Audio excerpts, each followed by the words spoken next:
Array इन 2 dimension.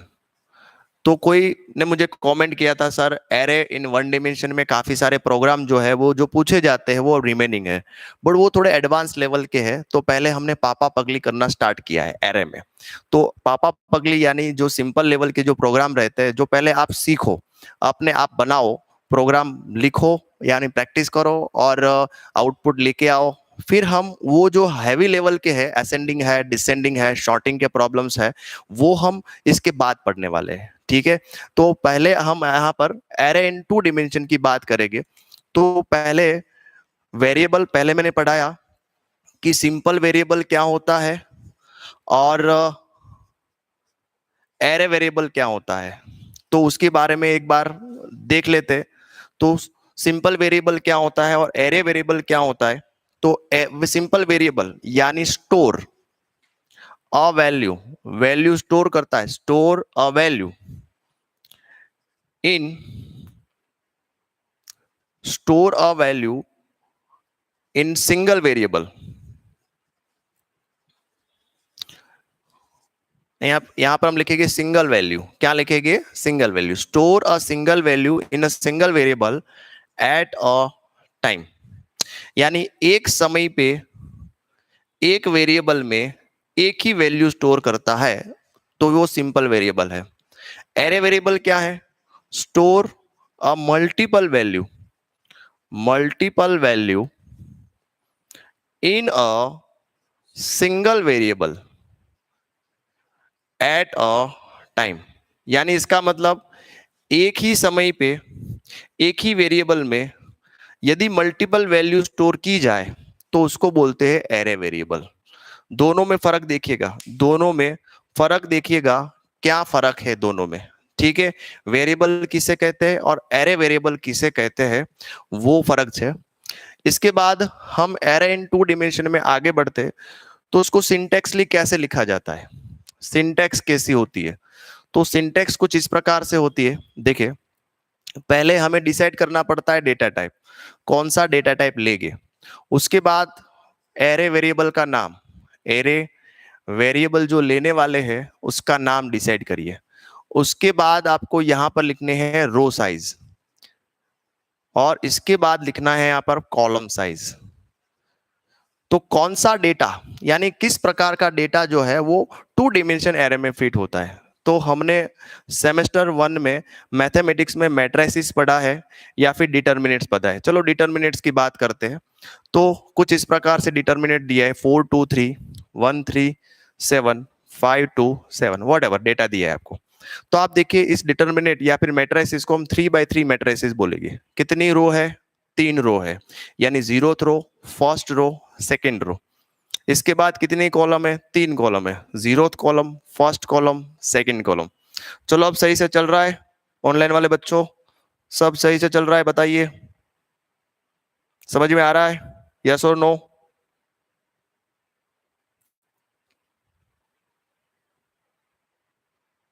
Okay, तो हमने बात की यहां पर, ये डिटर्मिनेंट है, मैट्रिसेस है, सॉरी।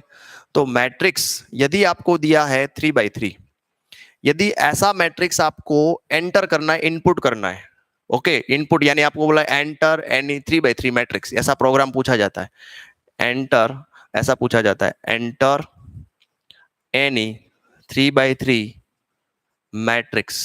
चलो कुछ इस प्रकार से पूछा गया। अब तक हमने क्या पढ़ा? Enter a value, single value, enter a 10 different number. Okay, now the data is look like that.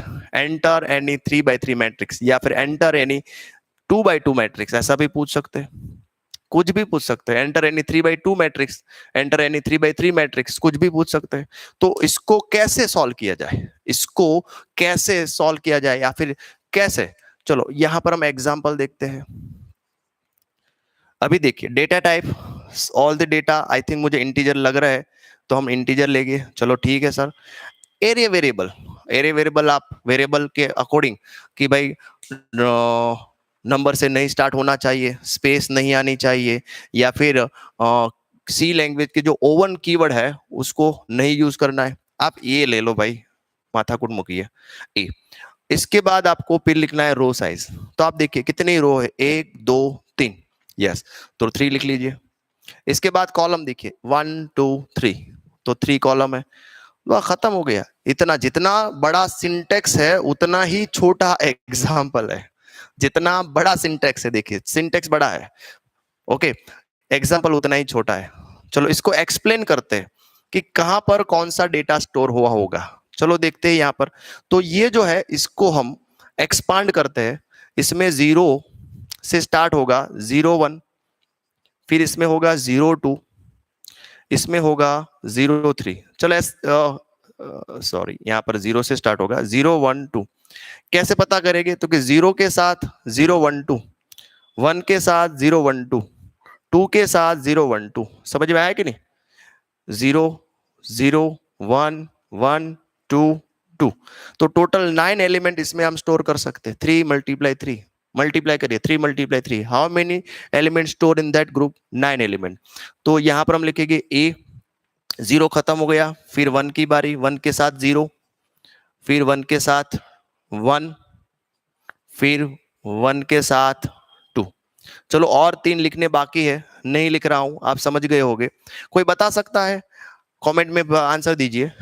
A of 00, इसमें कौन सा डेटा इसमें स्टोर होगा? 4 2 3 1 7 3 5 2 7 में से कौन सा डेटा इसमें आएगा? ए ऑफ 00, यानी 0th रो 0th कॉलम देखनी है आपको। 0th रो और 0th कॉलम देखनी है आपको, बताइए फटाफट। 0th रो 0th कॉलम देखनी है।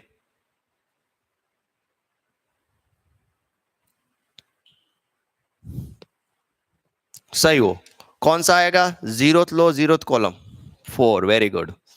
चलो 01, तो ये 0 और ये 1 कौन सा डेटा है? 2। ये 0 ये 2 कौन सा डेटा है बताइए? 3, तो यहां पर 3 इनपुट होगा। 1 0, तो 1 रो और 0 कॉलम कौन सा डेटा है? 1। फिर 1 1, तो 1 1 कौन सा डेटा है बताइए? 7। 1 2 1 2 कौन सा डेटा है? 3। तो इस प्रकार से different different value different different data means different different में स्टोर हो सकती है। सही जा रहे हो सब लोग, सही से आंसर दे रहे हो, ठीक है। समझ में आया कि ये डेटा मींस 2 डायमेंशनल एरे हमें कब यूज करना है?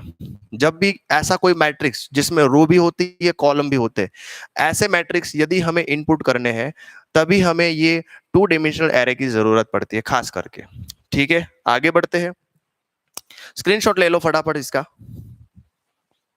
स्क्रीनशॉट ले लो।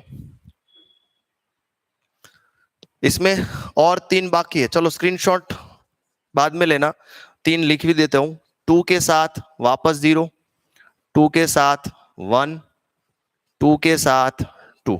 चलो कोई बता सकता है इसमें 2 0 में क्या होगा? 2 0 5, फिर 2 और 7, टोटल 9 एलिमेंट हम इसमें स्टोर कर सकते हैं। कितने एलिमेंट स्टोर कर सकते हैं? Total 9 element we can store in that array. Okay, कैसे पता चलेगा? मल्टीप्लाई करो, 3 3 सार 3 3 सार 9।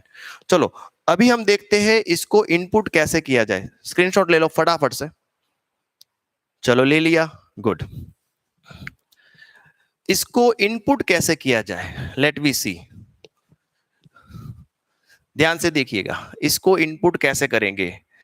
प्रश्न ऐसा है, write a program, enter any 3x3 matrix and print it.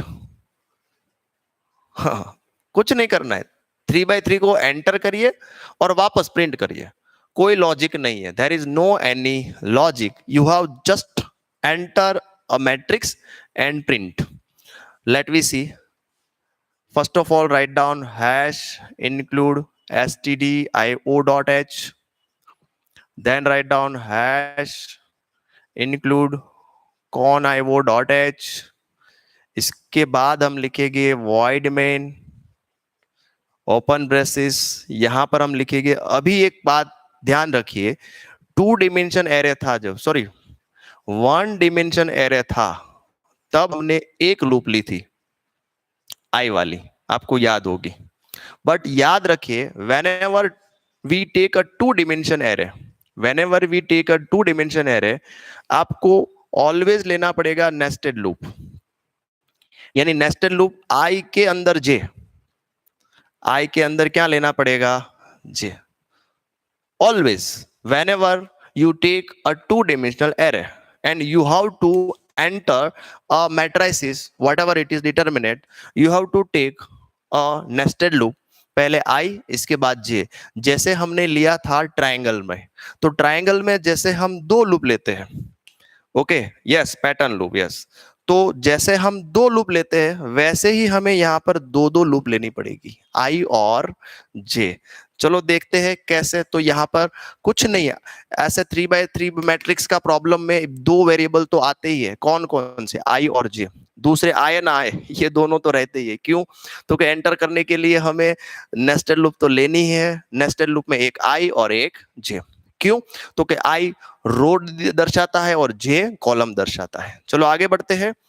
CLR SCR clear screen कर देते हैं। अभी देखिए फोर लूप ले लेते हैं। For loop i is equal to 0 से स्टार्ट करेंगे, i less than equal to, देखिए लेस देन और इक्वल टू, तो देखिए 0 1 और 2, 2 पे खत्म करना है, क्योंकि 0 से स्टार्ट किया, 2 पे खत्म करिए, और यहां पर i इंक्रीमेंट। चलो आउटर लूप हो गई। देन आफ्टर इनर लूप, तो इनर लूप जे है, जे को भी कहां से स्टार्ट करना है, तो जे को जो है, जे जो है वो भी 0 से ही स्टार्ट होगी, ट्राइंगल नहीं बनाना है। हाँ, जे को, जे 0 से ही स्टार्ट होगी, जे लेस देन इक्वल टू 2 और जे इंक्रीमेंट। तो इससे होगा क्या, ये जो है इससे क्या होगा, चलो पता करते हैं। पहले जल्दबाजी मत करिए, प्रोग्राम बनाने की जल्दबाजी मत करिए। जितना आराम से सीखेंगे उतना ही लॉजिक आपका डेवलप होगा, ठीक है। और यदि मेरे पास से आप प्रोग्रामिंग सीख रहे हैं, इसका मतलब आप प्रोग्रामिंग का बेस सीख रहे हैं, ठीक है। अकॉर्डिंग टू योर एग्जामिनेशन ये पूछे जाते हैं, चलो मैंने सिखा दिया, आप रट्टा मार दीजिए, छोड़िए ये सब नहीं करना है, ओके। यदि आपको प्रोग्रामिंग का बेस सीखना है तो आप सोचे एक कैसे हुआ, क्यों हुआ, थोड़ी क्यूरियोसिटी लाइए। तो देखिए, यदि आपको मैं प्रश्न पूछूं कि ये आउटर लूप है, ये इनर लूप है, कुछ लिखा नहीं है, चलो कोई बात नहीं। यदि मैं यहां पर ऐसा लिख लूं, अभी प्रोग्राम खत्म नहीं हुआ, बीच में आपको समझा रहा हूं। चलो मैंने यहां पर DDIT लिख लिया, वॉट एवर इट इज। अभी आप मुझे बताइए, कमेंट में भी बता सकते हो, इतना देखिए और मुझे बताइए DDIT जो है वो कितने टाइम प्रिंट होगा, how many time print this DDIT, बताइए कितना टाइम प्रिंट होगा, यानी 1 time, 2 time, 3 time, 4 time, how many time print this DDIT। Okay, किसी ने लिखा है 9, किसी ने लिखा है 6, बताइए बताइए।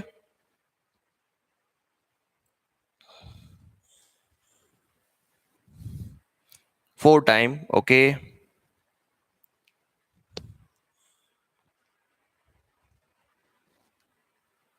Okay, 3 comment only, okay. यहाँ पर किसी ने 6 भी बोला है। चलो यही फर्क रहता है, आपको बेस नहीं पता है तो नहीं समझ में आएगा। चलो देखिए, यहाँ पर पहले आपको पता करना है, जैसे जब भी ऐसा प्रश्न का कोई भी पूछे आपको, या फिर आपको ऐसा प्रश्न दिमाग में आए कि भाई कितने टाइम प्रिंट होगा, बहुत ही आसान है। नेस्टेड लूप देखिए, नेस्टेड लूप में वो सोचिए कि भाई जो आउटर लूप है कितने टाइम प्रिंट होगी, तो 0 से स्टार्ट किया हमने, 0 0 फिर 1 फिर 2, टोटल कितने टाइम प्रिंट होगी ये, 3। चलो 3, गुड। जे लूप बताइए, 0 1 2, कितने टाइम प्रिंट हुई है, 3। अभी खास याद रखिए, नेस्टेड में कुछ नहीं करना है, नेस्टेड में लिखा हुआ जो है वो i मल्टीप्लाई जे होता है, यानी ये कितनी बार लूप घूमी बताइए, 3 टाइम। ये कितनी बार लूप घूमी, 3 टाइम। तो टोटल अंदर जो भी लिखा है वो 9 टाइम प्रिंट होगा। कितने टाइम प्रिंट होगा बच्चों, 9 time, yes yes yes right, 9 time print होगा। अब याद रखना है, outer loop multiply inner loop whenever we take a nested loop I और j वाला, तो I multiply j, it is the number of rotate, यानी यहां पर जो भी लिखा होगा, जो भी लिखा होगा 9 टाइम रिपीट होगा। कितने टाइम रिपीट होगा, 9 टाइम। 3 मल्टीप्लाई 3, यदि मैं यहां पर 1 लिख दूं, अब बताइए, चलो अब बताइए, यहां पर मैंने 1 लिख दिया है, अभी कितने टाइम प्रिंट होगा, कोई बता सकता है? How many time?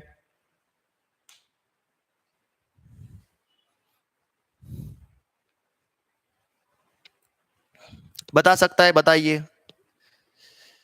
3, 6, okay 6, next. Okay, 3-4 बच्चे जो है वो आंसर दे रहे हैं, कोई बात नहीं। आप देखिए इसमें कितना टाइम है, 3, 0 1 2, ये 0 और 1 2, 3 2 जार, यस मल्टीप्लिकेशन टेबल आना चाहिए। वेरी गुड, काफी सारे बच्चों ने 6 आंसर दिया है, वेरी गुड। तो बस इतना ही है, थोड़ा लॉजिक जो है वो कैसे डेवलप करना है, पर पहले आपको बेस पता होना चाहिए। ठीक है, चलो ये समझ में आ गया सर। तो इसका मतलब हमें तो 9 एलिमेंट स्टोर करने हैं, 1 2 3 4 5 6 7 8 9। We can store a 9 element, 3 row 3 column, so हमें यहाँ पर 2 लिखना पड़ेगा बाय डिफॉल्ट। अभी यहाँ पर हम लिखेंगे प्रिंट एफ, एक मैसेज डाल देते हैं एंटर वैल्यू का, enter a value, her bar enter value लिख के आएगा, ठीक है। इसके बाद हम लिख लेंगे स्कैन एफ, तो scan F percentage D into bracket and करके यहां पर हम लिखने वाले हैं ए ऑफ आई ऑफ जे।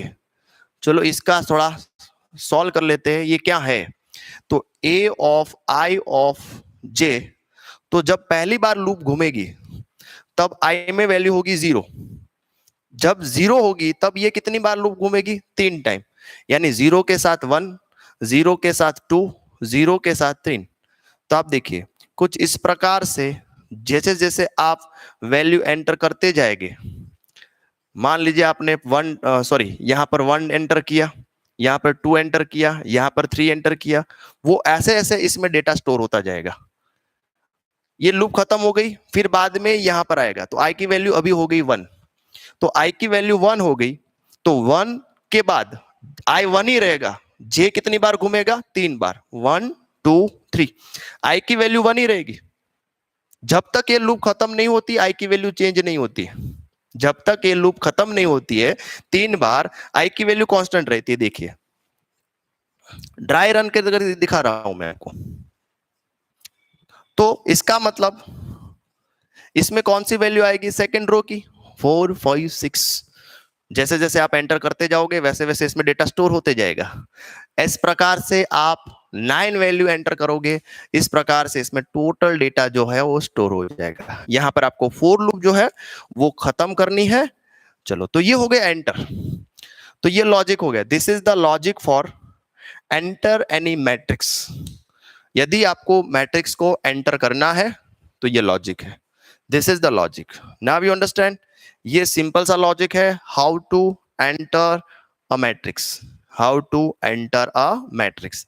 चलो अभी प्रोग्राम खत्म नहीं हुआ है, ओके प्रोग्राम खत्म नहीं हुआ है, अभी हमें उसको प्रिंट करना है।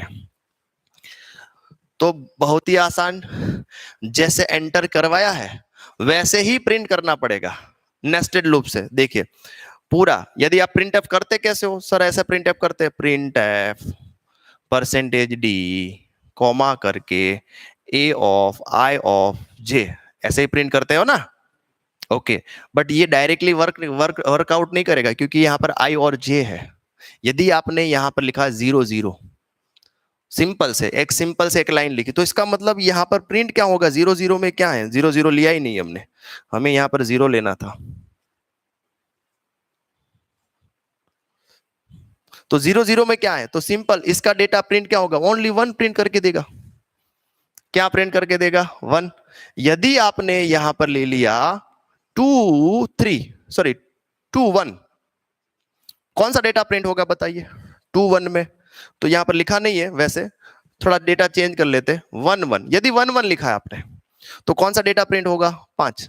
हमें तो पूरा प्रिंट करना है, तो पूरा प्रिंट करना है ना, तो आप यहां पर डेटा लिखो, यहां पर आप आई और जे लिख लो, और आई ऑफ जे लिखा है तो आपको लिखना पड़ेगा nested loop, I is equal to 0 के साथ स्टार्ट करो, 2 पे खत्म करो, आई इंक्रीमेंट और nested loop j is equal to 0 के साथ और j less than equal to 2, j increment. देखिए है ना आसान, तो इससे होगा क्या, इससे होगा क्या, देखिए अभी एक एरर है इसमें, इससे होगा क्या, जितना आपने डेटा डाला है तो देखिए ऐसे प्रिंट होगा 1 2 3 4 5 6 ऐसा प्रिंट होगा, 4 5 6 7 8 9 ऐसा प्रिंट होगा। बट हमें तो 4 के बाद यहां पर लाइन ब्रेक करनी है, तो जैसे ही ये लूप खत्म होती है 1 2 3 वाली, तो यहां पर आपको लिखना है प्रिंट एफ स्लैश एन। तो इससे क्या होगा, इससे होगा ये 4 5 6 नीचे लिख के आएगा, 3 लिख लिया, फिर नीचे आएगा 7 8 9, तो आपका डेटा प्रिंट हो गया। जैसे ही आपने मैट्रिक्स एंटर किया था वैसे ही आपका मैट्रिक्स प्रिंट हो गया। बहुत ही आसान है। Enter any matrix and print the matrix. तो मैट्रिक्स एंटर करने के लिए आपको क्या करना पड़ेगा, नेस्टेड लूप लेना है, आई और जे। तो मेरे ख्याल से आपको क्या करना चाहिए, आपको जो है देखिए इतना मत लिखिए, चलो पहले स्क्रीनशॉट ले लो, फिर बाद में थोड़ा मॉडिफाई करता हूं। ए ऑफ आई ऑफ जे, चलो take the screenshot first of all, screenshot ले लो। नहीं ऐसे नहीं दिखेगा, आपने जो बोला ना ये लाइन नहीं दिखेगी, ऐसे ही दिखेगा, लुखा दिखेगा ये यहाँ पर लाइनें नहीं आती है, ठीक है। हम सोच समझते हैं कि मैट्रिक्स है, ऐसी लाइनें प्रिंट नहीं होती है, ठीक है। ऐसे ही प्रिंट होता है, लाइनें प्रिंट हर चीज नहीं होती है, ठीक है। चलो क्लियर है, समझ में आया, बताइए यदि कुछ डाउट है तो इसमें हम फिर से समझते हैं।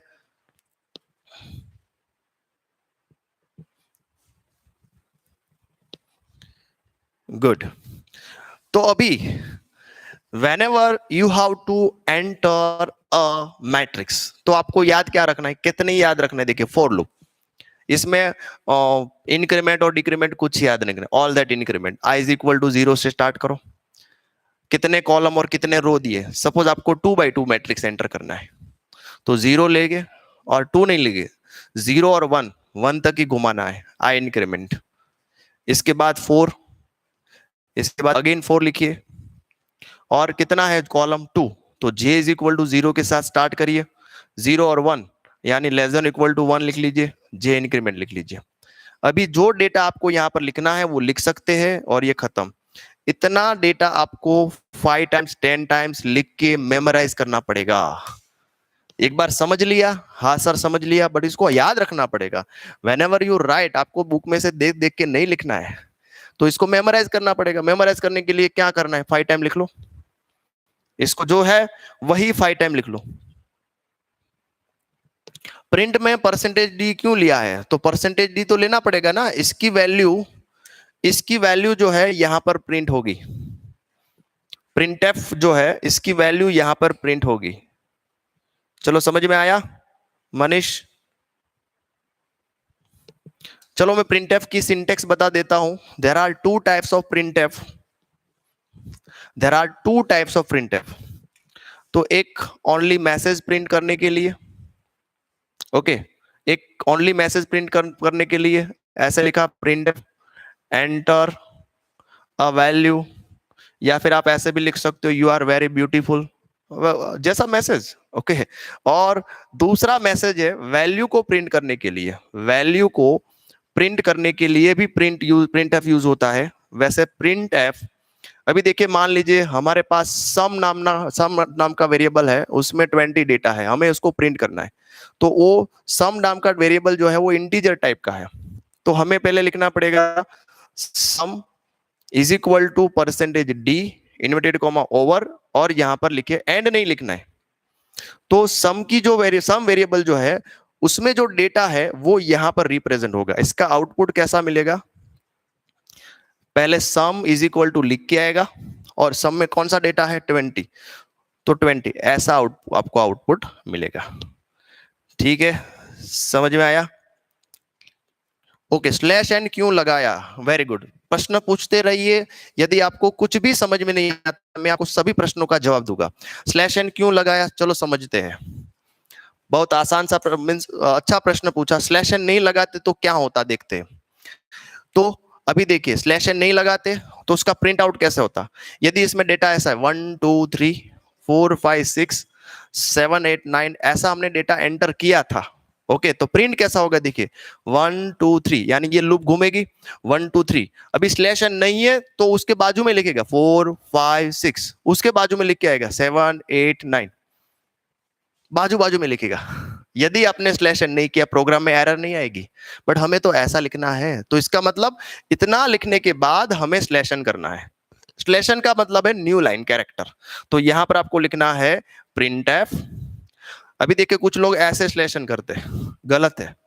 स्लैश एन लेफ्ट ऑफ से करना है। कैसे करना है? लेफ्ट ऑफ, यानी लेफ्ट ऑफ ऐसे करना है। इससे क्या होगा? यहां से लाइन ब्रेक हो जाएगी और यहां के लिखना स्टार्ट हो जाएगी, फिर से यहां से लाइन ब्रेक हो जाएगी, तो कुछ इस प्रकार से आपको आउटपुट मिलेगा। ठीक है, आउटपुट पर्पस के लिए ही यूज करते हैं ना। एंड ऑपरेटर दो, हाँ एंड ऑपरेटर स्कैनएफ में, ओनली स्कैनएफ में। एंड का मतलब है यदि आपने लिखा है एंड सम, तो इसका मतलब है वैल्यू एंटर करें, सम में वैल्यू एंटर करें, यानी value enter in the variable, इसका मतलब ऐसा है। Okay, value enter the variable, and का मतलब यदि ऐसा लिखा है सम ओनली, ठीक है, कैसा लिखा है सम, ऐसा लिखा है percentage D inverted comma comma, ऐसा लिखा है स्कैनएफ में, तो एंटर करने का मैसेज दे रहा है। ऐसा लिखा है परसेंटेज डी इनवर्टेड कोमा और यहां पर प्रिंट एफ लिखा है, तो इसका मतलब सम की वैल्यू प्रिंट हो रही है। Okay, print the value of sum की वैल्यू प्रिंट हो रही है। दोनों में फर्क समझिए, दोनों में फर्क समझिए कि सम की वैल्यू प्रिंट हो रही है या फिर स्कैनएफ का मतलब एंटर वैल्यू, यानी 20 मैंने लिखा तो 20 लिखा, वो 20 एंटर हो जाएगा, और सम इज इक्वल टू 20 है तो 20 प्रिंट होगा। दोनों अलग अलग चीजें हैं। एंड का मतलब है रेफरेंस में, मेमोरी में डेटा स्टोर करने जाइए, और एंड नहीं लिखा है और प्रिंट एफ लिखा है, इसका मतलब है कि डेटा को प्रिंट करिए, जो भी वेरिएबल में डेटा है उसको आप प्रिंट करिए। चलो आज के लेक्चर में इतना ही। धीरे धीरे सीखेंगे, धीरे धीरे प्रोग्रामिंग सीखेंगे। सी लैंग्वेज यदि आपको अच्छी तरीके से आ गया, थोड़ा बहुत आता होगा कोई बात नहीं, मैं आपको डिटेल सिखा दूंगा, यानी बेसिक, या फिर आप सोच सकते हो आप अपने तरीके से जब प्रोग्राम बनाने लगो तब आपको प्रोग्रामर बोला जाता है। ठीक है, चलो हमारे पास बुक है, बुक में से लिख लिया। मोस्टली ऑल द स्टूडेंट जो है वो ऐसे ही करते, बट ऐसा नहीं करना है। पहले मैंने बताया, पहले समझ लीजिए, समझ के उसको मैंने जो बोला अमुक पार्ट जो है वो आपको क्या करना पड़ेगा, 5 टाइम्स लिखना पड़ेगा। लिखने के बाद मेमोराइज हो गया कि क्या करना है। अभी देखिए आप इसको देखेंगे कि फॉर लूप इंक्रीमेंट कैसे होता है, तो कि increment I is equal to 0, I less than equal to जो भी कितना नंबर्स ऑफ डिजिट घुमाना चाहते हो, मान लीजिए 4 है, आई इंक्रीमेंट। तो ये लूप जो है वो देख देख के नहीं लिखनी है, इसका सिंटेक्स आपको याद रखना है। इसका सिंटेक्स आपको क्या करना पड़ेगा, याद करना पड़ेगा। ठीक है, चलो तो आज का सेशन हम खत्म करते हैं। और एक चीज सुन लीजिए, सर ऑपरेटर एंड ऑपरेटर सिर्फ स्कैनएफ में ही लिखना है, हाँ वही सही है। अभी देखिए सभी प्रोग्राम जो है वो डू व्हाइल से भी कर सकते हैं, व्हाइल से भी कर सकते हैं, फोर से कर सकते हैं। तो आप एक ही लूप में पढ़िए मेरे ख्याल से, फिर पूरा प्रोग्राम आ जाए, फिर आप उसको डू व्हाइल जिसमें लिखना चाहते हैं वो लिख सकते हैं। पहले एक कौन सा, फोर लूप। ठीक है, पहले फोर लूप से पहला पढ़ लीजिए, इसके बाद हम डू व्हाइल से, व्हाइल से आप जो भी चाहे बना सकते हो, पर पहले फोर से तो पढ़िए। ठीक है, ओके। एक बार और, आज का लेक्चर जो है वो लास्ट लेक्चर है, पब्लिक लेक्चर। मंडे से सभी लेक्चर जो है वो चाहे मैथमेटिक्स हो या फिर सी लैंग्वेज हो या फिर फिजिक्स हो या फिर डीसी हो, ऑल दैट लेक्चर जो है वो प्राइवेट हो जाएंगे। जिसने भी फॉर्म नहीं फिलअप किया है वो फॉर्म फिलअप कर देगा, या फिर फॉर्म नहीं मिला है फॉर्म की लिंक, तो आप इस नंबर पे मुझे मैसेज करिए, मैं आपको फॉर्म की लिंक भेज दूंगा। ओके, ठीक है। और इसमें ईमेल एड्रेस मस्ट कंपलसरी लिखना खास करके। इसके बाद मैथ्स का लेक्चर होगा, जाइएगा मत, 2-3 मिनट में मैथ्स का लेक्चर स्टार्ट हो जाएगा।